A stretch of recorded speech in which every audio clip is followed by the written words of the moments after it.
You know, there's something oddly freeing about turning 50. It's as if life hands you a quiet invitation to pause, to breathe, and to ask, what do I really need to carry with me from here on out? This is not a list about regrets. It's a celebration of release. These are the things I stopped doing after 50, and maybe, just maybe, it'll inspire you to let go of a few things too.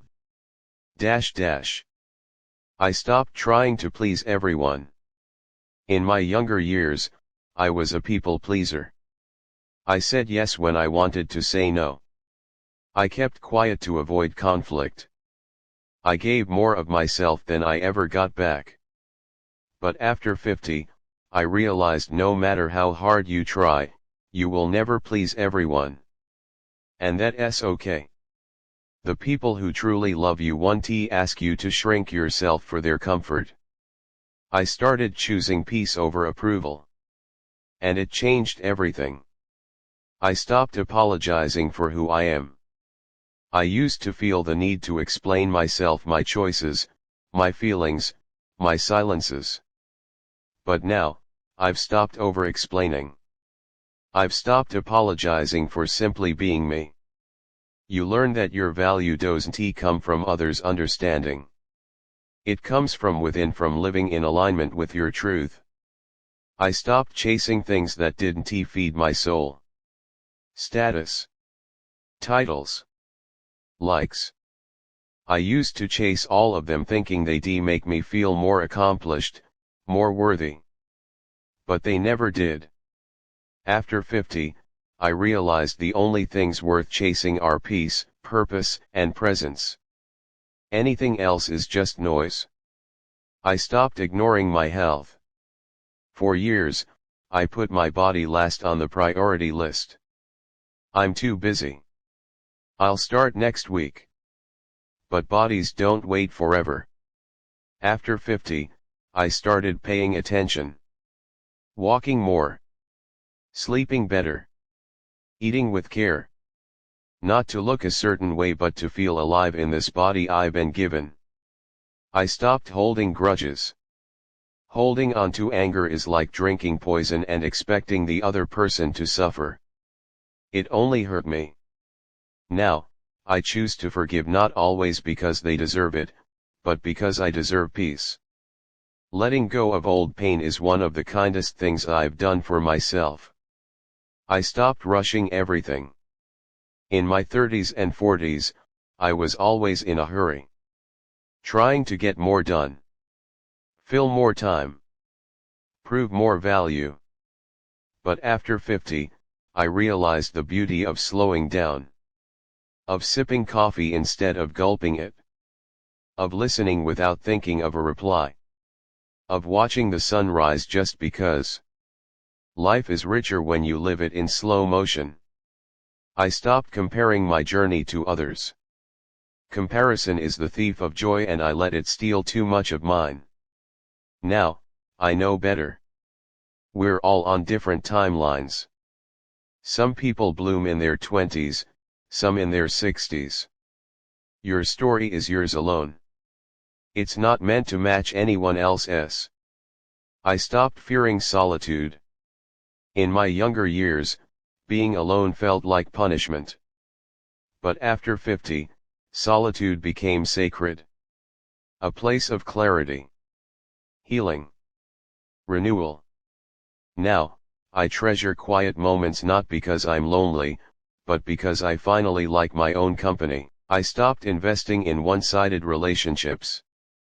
If I was always the one reaching out, the one checking in, the one giving energy while getting none back, I stopped. Not out of bitterness, but self-respect. Healthy relationships are a two-way street. After 50, I learned to walk away from the ones that only drain. I stopped pretending to have it all figured out. There's a strange pressure to act like we have the answers. But the older I get, the more I realize how much I don't know. And that's okay. I've learned to embrace the questions. To admit when I'm wrong. To stay curious instead of pretending. I stopped saying someday. How many dreams have we tucked behind the word someday? Someday I'll write that book. Someday I'll travel. Someday I'll learn to paint, or dance, or rest. After 50, I stopped waiting. Because someday isn't promised. Now is the only time we really have. I stopped defining success by society's standards. Bigger houses, newer cars, fancier titles. That's what I used to think success looked like. But after 50, success means something different, waking up without anxiety. Loving who I've become. Having time for laughter, stillness, and meaning. That's real wealth. I stopped ignoring joy. There were days I was so busy surviving that I forgot to enjoy life. I stopped dancing in the kitchen. Stopped singing badly on road trips. Stopped noticing the little miracles all around me. Now, I seek joy on purpose. In birdsong. In books. In grandkids' giggles. Joy isn't childish. It's necessary. I stopped fearing aging. Aging isn't a curse, it's a privilege. Every wrinkle, every gray hair, every laugh line, it tells a story.